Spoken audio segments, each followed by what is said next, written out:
m'appelle Stéphanie Boudreau, je suis la directrice de l'Association des producteurs de tourbe horticole du Québec, la PTHQ.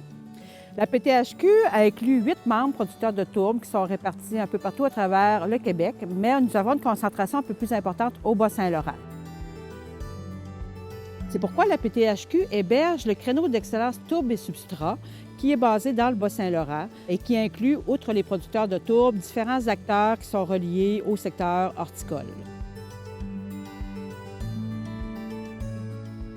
La tourbe provient d'un écosystème qui s'appelle les tourbières et la tourbe est produite par l'accumulation de la matière organique. Étant donné que la décomposition est assez faible, la matière s'accumule et produit de la tourbe. Au niveau de la ressource elle-même, les tourbières sont assez abondantes au Québec et au Canada. Au Québec, on compte 11,6 millions d'hectares de tourbières.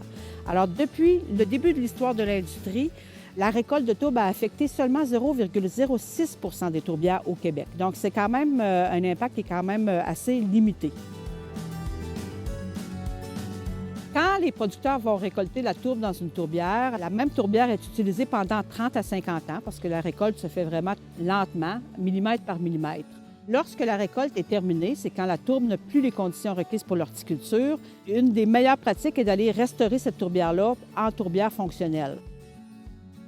Les recherches qui ont été effectuées depuis plus de 28 ans ont permis de démontrer que c'est possible d'appliquer une méthode de restauration efficace et de rétablir la biodiversité et les gaz à effet de serre dans la tourbière.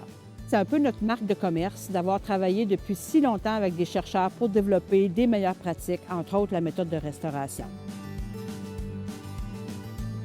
Donc, en plus de la recherche, on a différentes autres initiatives. On a travaillé sur une analyse de cycle de vie, on a travaillé sur la qualité de l'eau, sur des impacts socio-économiques et environnementaux de notre industrie. Donc, on est vraiment fiers de travailler tous en groupe pour favoriser la gestion responsable des tourbières au Québec.